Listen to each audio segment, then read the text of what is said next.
कोशिश की।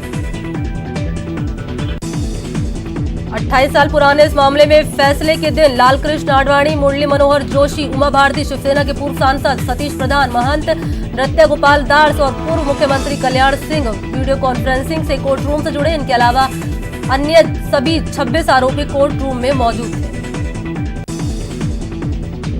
कोर्ट के फैसले पर बीजेपी नेता लालकृष्ण आडवाणी ने खुशी जताई। उन्होंने कहा कि कोर्ट के निर्णय ने मेरी और मेरी पार्टी की राम जन्मभूमि आंदोलन को लेकर प्रतिबद्धता को सही साबित किया। फैसला आने के बाद आडवाणी ने जय श्री राम का नारा भी लगाया। वहीं मुरली मनोहर जोशी ने कहा कि कोर्ट ने ऐतिहासिक फैसला सुनाया। इससे साबित हो गया कि 6 दिसंबर 1992 को अयोध्या में कोई साजिश नहीं हुई।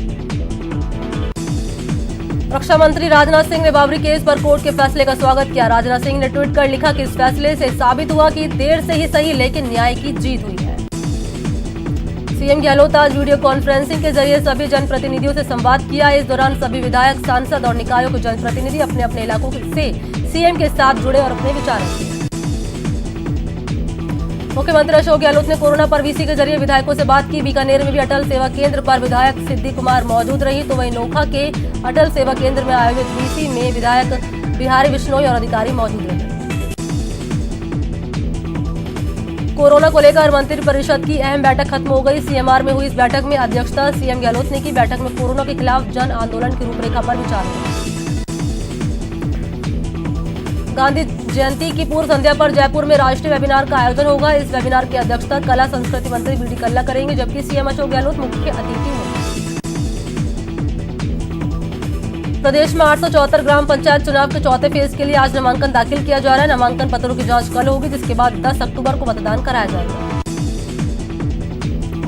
राज्यसभा सांसद हर्षवर्धन सिंह ने डूंगरपुर में हुई हिंसा प्रभावित क्षेत्रों का दौरा किया और उपद्रव के चलते हुई भारी नुकसान की निंदा की। इस दौरान उन्होंने राज्य सरकार पर भी जमकर निशाना साधा। प्रदेश के निजी स्कूलों में फीस के मामले में हाईकोर्ट में होने वाली सुनवाई आज भी टल गई। एकल पीठ ने अभिभावकों को ट्यूशन फीस का 70% भुगतान करने का आदेश दिया था, जिसकी पहली किस्त का भुगतान आज तक करना है। चूरू के रतन नगर में विवाहिता की हत्या के विरोध में लोगों ने शव के साथ थाने के बाहर प्रदर्शन किया। लोगों ने आरोपी को गिरफ्तार करने की मांग की। भरतपुर में पुलिसकर्मी की अचानक तबियत बिगड़ गई, जहां परिजनों ने तुरंत उसे भरतपुर के आरबीएम अस्पताल में भर्ती कराया, जहां परिजनों ने अपने स्तर पर ऑक्सीजन सिलेंडर का बंदोबस्त किया, लेकिन इस दौरान उसकी मौत हो चुकी थी, जिसके बाद गुस्साए परिजनों ने अस्पताल में जमकर हंगामा किया। श्री गंगानगर में पुलिस ने अवैध शराब के खिलाफ बड़ी कार्रवाई की। पुलिस ने रायावली बाईपास पर एक कार से 75 पेटी अवैध देसी शराब बरामद की। हालांकि कार्रवाई के दौरान अंधेरे का फायदा उठाकर आरोपी मौके से फरार हो गए। भरतपुर के बयाना से एक विवाहिता ने अपने पति समेत ससुराल पक्ष पर दहेज की मांग को लेकर गंभीर आरोप लगाए। महिला का आरोप है कि उसके ससुराल वालों ने उसके साथ मारपीट की और घर से निकाली। अलवर के दिल्ली जयपुर हाईवे पर मिनी ट्रक में आग लगने से हड़कंप मच गया। चालक ने आग लगते ही गाड़ी से कूदकर अपनी जान बचाई। आधे घंटे के बाद आग पर काबू पाया गया। अलवर के भिवाड़ी में भी एक प्लास्टिक फैक्ट्री में आग लग गई। देखते देखते आग ने पूरी फैक्ट्री को अपने चपेट में ले लिया। बताया जाता है कि शॉर्ट सर्किट के चलते ही आग लगी है।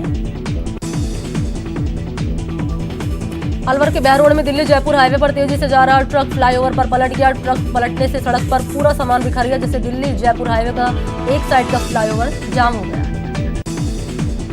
भरतपुर में पुलिस ने ऑनलाइन चैट कर ठगी करने वाले 2 आरोपियों को गिरफ्तार किया। आरोपी सोशल मीडिया पर लड़की को फर्जी प्रोफाइल आईडी बनाकर लोगों से चैट करते थे। बाद में उनका अश्लील वीडियो बनाकर उन्हें ब्लैकमेल कर मोटी रकम वसूलते थे। अजमेर में बीसी के नाम पर लोगों से धोखाधड़ी करने के मामले में पुलिस ने 2 लोगों को गिरफ्तार किया। आरोपी मंजू और रामजस ने जीवन सुरक्षा एग्रो कंपनी खोली और ज्यादा ब्याज का लालच देकर लोगों को फंसाया। जैसलमेर में बॉर्डर के पास पकड़े गए संदिग्ध युवक को कोरोना जांच के बाद क्वारंटीन कर दिया गया है। अब जांच रिपोर्ट आने के बाद सुरक्षा एजेंसियां उससे पूछताछ करेंगी। टोंक पुलिस ने मंडावर गांव से सोलर प्लेट और स्टार्टर चोरी के मामले में आरोपी राम सिंह को गिरफ्तार किया। पुलिस ने आरोपी के कब्जे से स्टार्टर भी बरामद कर लिया। कोटा के बपावर थाना क्षेत्र से पुलिस की नाकाबंदी तोड़कर भाग रहे 4 बदमाशों को पुलिस ने गिरफ्तार किया। बता दें कि पकड़े गए चारों बदमाश शराब के नशे में थे। बदमाशों ने जिस कार से नाकाबंदी तोड़ी थी उसे पुलिस ने जब्त कर लिया। कोटा में विवाहिता को भगाकर ले जाने के मामले में परिजनों और स्थानीय लोगों ने दादावाड़ी थाने के बाहर जमकर हंगामा किया। हंगामे के दौरान एक व्यक्ति घायल भी हो गया। राजसमंद के देवगढ़ थाना इलाके में करंट लगने से 3 बच्चों की मौत हो गई। बताया जाता है कि घर में कुएं के पास लगा मोटर का तार टूटकर गिर गया और इसकी चपेट में तीनों बच्चे आ गए। डूंगरपुर के उदयपुरा में करंट लगने से किसान की मौत हो गई। बताया जाता है कि किसान खेत पर काम करने गया था, जहां मोटर चालू करने के दौरान वो करंट की चपेट में आ गया। अलवर के केरवावाल गांव में कीटनाशक छिड़काव करने के दौरान एक किसान की मौत हो गई। बाड़मेर के दोरीमना इलाके में बेकाबू ट्रैक्टर पलट गया। इस हादसे में एक व्यक्ति की मौत हो गई जबकि 3 लोग घायल हो गए। कोटा में कार पलटने से 2 लोग घायल हो गए। दोनों लोगों को इलाज के लिए अस्पताल में भर्ती कराया गया। हादसे के चलते 1 घंटे तक जाम लगा रहा।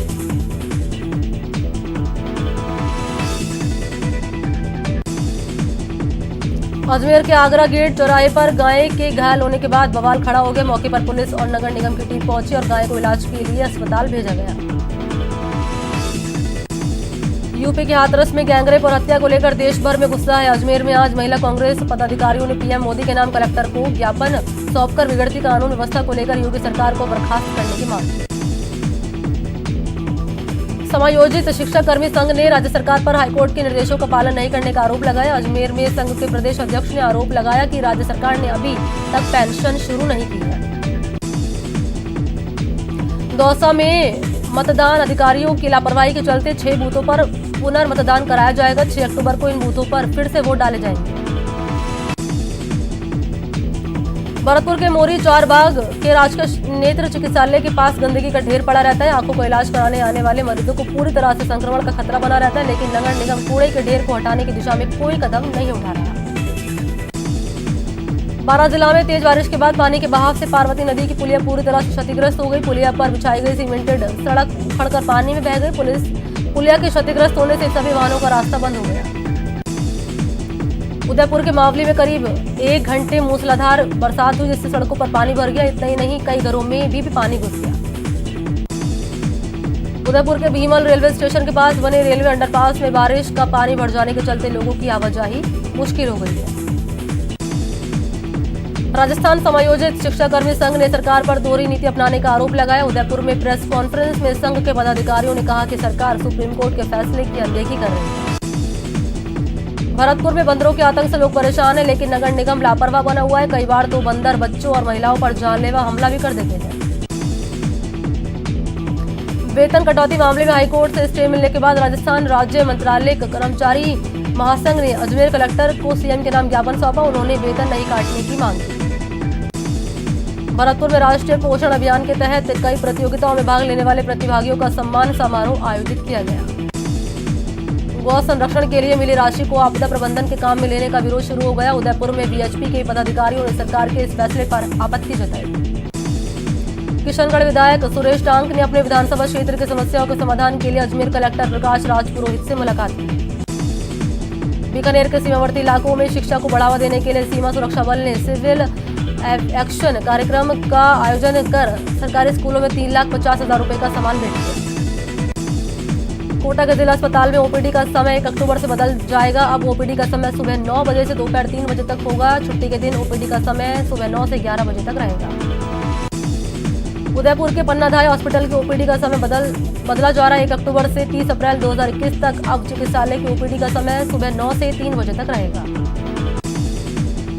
अजमेर कलेक्टर प्रकाश राज पुरोहित ने स्मार्ट सिटी के कामों का निरीक्षण किया। उन्होंने शहर में बन रहे एलिवेटेड रोड समेत ओपन एयर थिएटर समेत कई कामों का निरीक्षण किया और बाद में कलेक्टर सभागार में अधिकारियों के साथ बैठक कर समीक्षा की। राज्य सरकार की योजनाओं की समीक्षा को लेकर बीकानेर में संभागीय आयुक्त भंवरलाल मेहरा ने अधिकारियों के साथ मीटिंग की। इस दौरान सभी विभागों के अधिकारी मौजूद रहे। रेल बोर्ड से ट्रेन के समय बदलने के आदेश कोटा रेल मंडल को मिल गए हैं। दिल्ली से राजधानी एक्सप्रेस आज शाम से हर दिन शाम 5 बजे तक चला करेगी। कोटा में ये ट्रेन रात 9:50 पर पहुंचेगी। भरतपुर में जल्दी में लोग अपनी जान की परवाह नहीं कर रहे। सामने ट्रेन दिखाई दे रही है, फिर भी फाटक के नीचे निकलकर पटरियों को पार कर अपनी जान को जोखिम में डालने से बाज नहीं आ रहे। चूरू के रतनगढ़ के वार्ड 32 के आंगनबाड़ी केंद्र पर लोगों ने ताला लगाकर आक्रोश जताया। लोगों ने आंगनबाड़ी कार्यकर्ता पर राशन नहीं देने और अभद्रता करने का आरोप लगाया। चित्तौड़गढ़ में अज्ञात लोगों ने पाडन पोल के प्राचीन बावड़ी की खुदाई कर डाली है, लेकिन यहां पेयजल आपूर्ति करने वाला जलदाय विभाग से लेकर पुरातत्व, सर्वेक्षण विभाग और पर्यटन विभाग सभी बेखबर है। बीकानेर के श्रीडूंगरगढ़ में चारा लदी गाड़ी पलट गई। गनीमत रही कि इस हादसे में किसी प्रकार की जनहानि नहीं हुई। उदयपुर के मोहनलाल सुखाड़िया विश्वविद्यालय में बीकॉम और एमकॉम प्रथम वर्ष के परिणाम आज जारी किए जाएंगे। उदयपुर के मोहनलाल सुखाड़िया विश्वविद्यालय में प्रोफेसर BL वर्मा को चीफ प्रॉक्टर के पद पर नियुक्त किया गया है। प्रवक्ता डॉक्टर कुंजन आचार्य ने बताया कि ये नियुक्ति 1 साल के लिए की गई है। उपराष्ट्रपति वेंकैया नायडू रूटीन टेस्ट में कोरोना पॉजिटिव मिले। उन्होंने खुद को होम क्वारंटीन किया है। हालांकि उनकी पत्नी उषा नायडू की कोरोना टेस्ट रिपोर्ट नेगेटिव आई है। देश में कोरोना की रफ्तार नहीं थम रही। पिछले 24 घंटे में देश में 80,000 से ज्यादा नए केस सामने आए, जिसके बाद मरीज का आंकड़ा 62,23,000 के पार जा पहुंचा है। कोरोना से पिछले 24 घंटे में 1,178 लोगों की मौत हो गई। इस तरह इस बीमारी से अब तक 97,529 लोगों की जान चली गई है। वहीं पिछले 24 घंटे में 86,000 से ज्यादा मरीज ठीक भी हुए, जिसके बाद ठीक हुए मरीज का आंकड़ा 51,84,634 हो गया।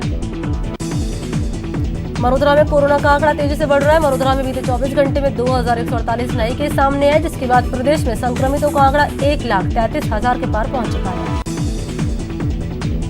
मरोदरा में 24 घंटे में कोरोना से 15 लोगों की मौत हो गई। इसके साथ ही प्रदेश में कोरोना से मरने वालों का आंकड़ा 1,470 तक जा पहुंचा है। कोटा में 2 पुलिस अधिकारी कोरोना पॉजिटिव मिले, जिसके बाद चिकित्सा विभाग की टीम ने दर्जनों पुलिसकर्मियों के सैंपल लिए। बीकानेर की PBM अस्पताल में कोविड सेंटर की अव्यवस्थाओं से नाराज लोगों ने कलेक्ट्रेट पर प्रदर्शन किया और दोषी अधिकारियों पर मुकदमा दर्ज करने की मांग की। बीकानेर में कोरोना को लेकर कलेक्टर की अध्यक्षता में एक समीक्षा बैठक का आयोजन हुआ। मीटिंग में PBM अस्पताल के कार्यवाहक अधीक्षक डॉक्टर गुंजन सोनी समेत आला अधिकारी और डॉक्टर मौजूद रहे। कोरोना काल में चित्तौड़गढ़ जिला अस्पताल ब्लड की कमी से जूझ रहा है। इतना ही नहीं, ब्लड बैंक में कर्मचारियों की भी भारी कमी है। कोटा में प्लाज्मा डोनेशन का आंकड़ा 200 तक पहुंच चुका है। हड़ौती विकास मोर्चा और यूथ फॉर एक्शन सोसाइटी ने भी प्लाज्मा डोनेशन प्रोत्साहन के लिए हेल्पलाइन डेस्क शुरू किया है। कोरोना गाइडलाइन की अनदेखी करने वालों के खिलाफ अब उदयपुर नगर निगम ने सख्ती बरतनी शुरू कर दी। निगम ने मास्क नहीं लगाने वालों से 32,400 रुपये जुर्माना वसूला है। जयपुर में कोरोना के बढ़ते संक्रमण को देखते हुए कोरोना जागरूकता अभियान चलाया जा रहा है। इस अभियान के चलते लोगों को मास्क और सोशल डिस्टेंसिंग के लिए जागरूक किया जा रहा है। प्रदेश में कोरोना पांव पसारता जा रहा है। इसी को ध्यान में रखते हुए नो मास्क नो एंट्री अभियान शुरू किया। आज दौसा में भी कलेक्टर पीयूष समरिया ने no mask no entry poster का विमोचन किया। जोधपुर उड़ान फाउंडेशन ने नो मास्क नो एंट्री अभियान शुरू किया। उड़ान ने लक्ष्य रखा है कि गांधीगिरी के जरिए शहर के हर व्यक्ति तक मास्क पहुंचाने और उसे पहनने के लिए प्रेरित किया जाएगा। श्री गंगानगर में महिला पतंजलि योग सेवा समिति ने एक अनूठी पहल की। इस पहल के तहत ऑनलाइन योग प्रशिक्षण शिविर का आयोजन किया गया।